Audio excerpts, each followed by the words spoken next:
नमस्कार, वंदे मातरम। मैं हूं श्यामगिरी। आप देख रहे हैं हमारा चैनल मुद्दा भारत का। मुद्दा भारत का यानी मुद्दा आपका। आज का हमारा मुद्दा है समृद्धि मार्ग में हुए बस हादसे का।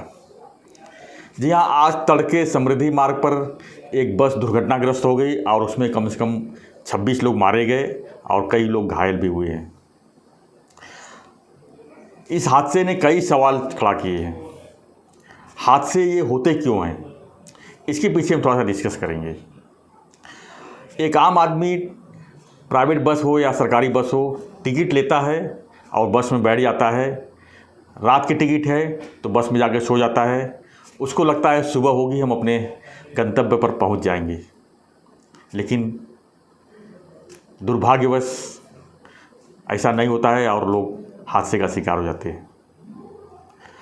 अब एक आम आदमी जो है बस में बैठते समय ये तो चेक नहीं करेगा कि बस किस कंडीशन में है, बस का टायर कैसा है, बस का स्पीड लिमिट क्या है, बस कहाँ से जाने वाली है।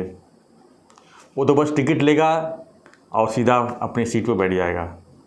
लेकिन इसमें दोष है प्रशासन का।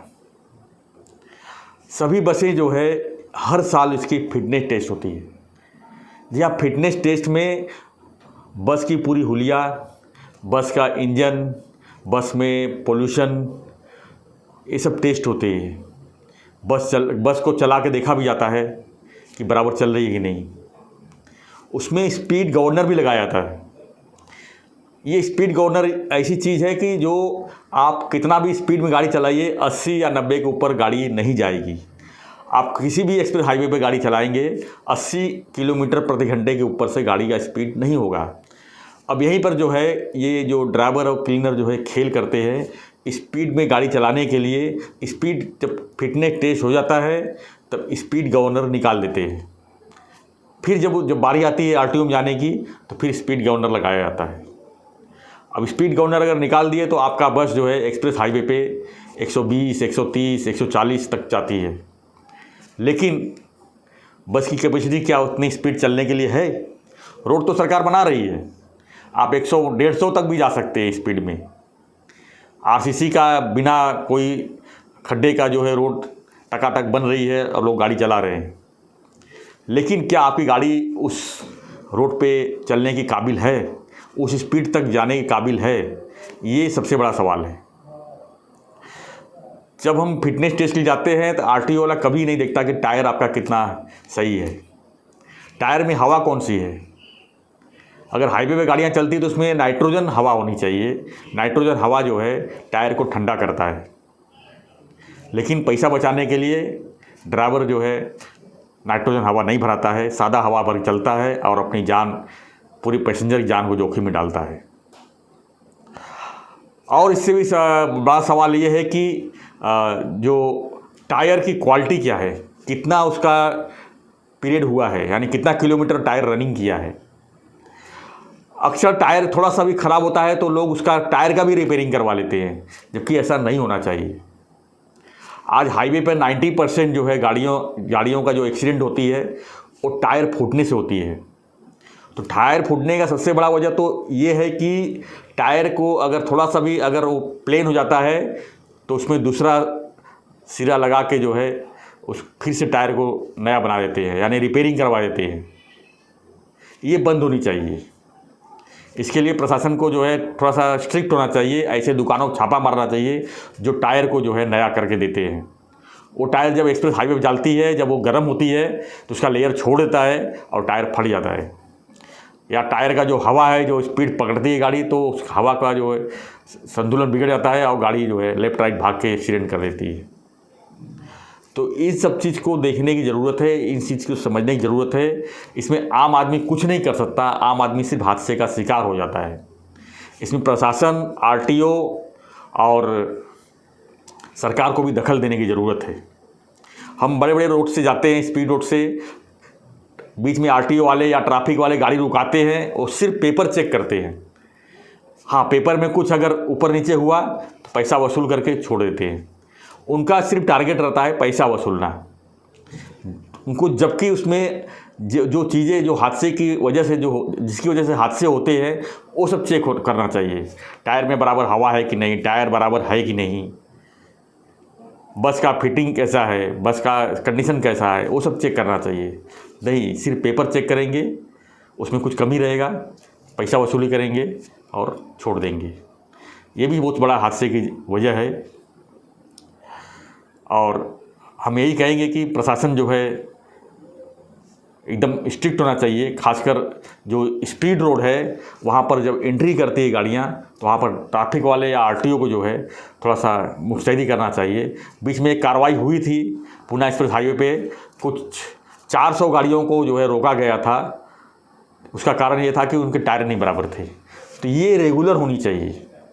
अगर रेगुलर ये चेकिंग हो तो शायद ये हादसे जो है रोके जा सकते हैं या कम किए जा सकते हैं। आज हम जब भी कोई पेपर उठाते हैं, टीवी चालू करते हैं या सुबह मोबाइल लेते हैं तो फ्लैश न्यूज़ में यही आता है, यहाँ पर इस हाईवे पर हादसे का शिकार हो गया, इतने लोग मर गए, उतने लोग मर गए।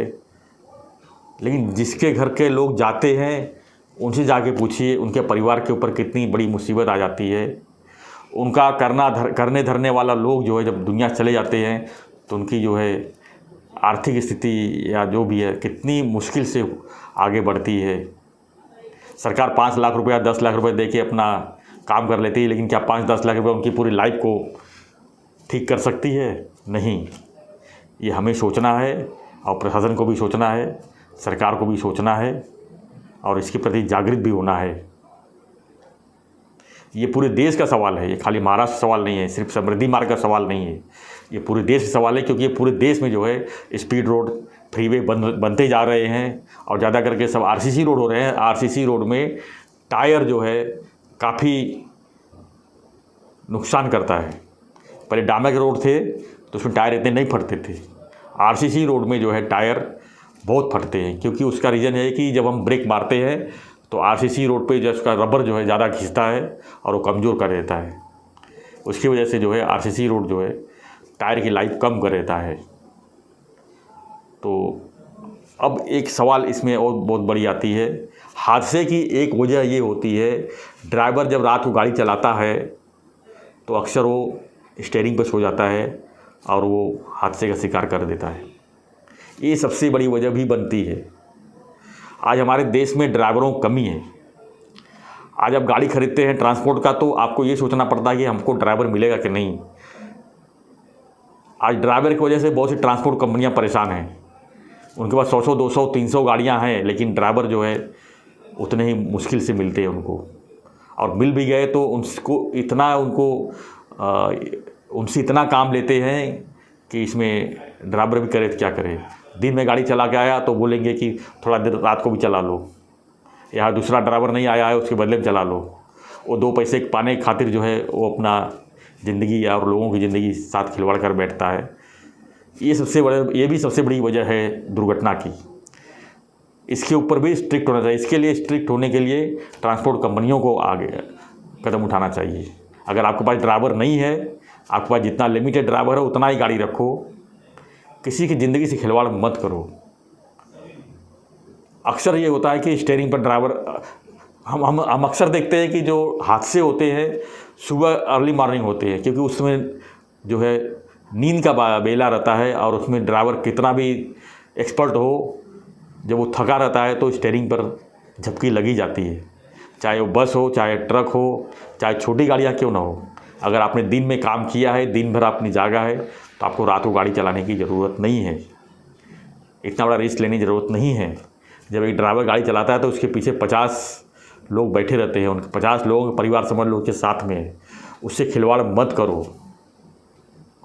विदेशों में भी जो ड्राइवर है काफ़ी डिमांड है, तो यहाँ ज़्यादा करके ड्राइवर लोग जो है थोड़ा बहुत गाड़ी सीख के विदेश चले जाते हैं, वहाँ से सैलरी अच्छी मिलती है। यहाँ पर ट्रांसपोर्ट कंपनियों को सैलरी कम देते हैं, एक ये भी वजह है। आज एक ड्राइवर का सैलरी जो है कम से कम 30 से 40 हज़ार होना चाहिए, लेकिन 15 से 20 हज़ार रुपये का ड्राइवर ढूंढते हैं। वो कौन से मिलेंगे? बिना एक्सपीरियंस वाले ड्राइवर मिलेंगे। और ज़्यादा कर क्लीनर लोग ड्राइवर बन जाते हैं। उनका पढ़ाई नहीं ठीक से होता है, उनको समझ ठीक से नहीं होती है, बस उनको खाली स्टीयरिंग बैठ जाना है, गाड़ी चलाना है, उसके आगे उनको कुछ भी नहीं पता होता है। रास्ते में जो इंडिकेटर लगे होते हैं उनको उसके बारे में भी नहीं पता होती। तो ये सब चीज़ें जो है बंद होनी चाहिए। ये सब जब तक देश में लोग जागृत नहीं होंगे इसके प्रति, तब तक ये हादसे जो है होते रहेंगे। ये हादसे और भी बढ़ सकते हैं, क्योंकि नए नए रोड बनते जा रहे हैं, स्पीड रोड बनते जा रहे हैं, और जो सुविधाएं हैं, जो ज़रूरी चीज़ें हैं, वो नहीं हो पाती।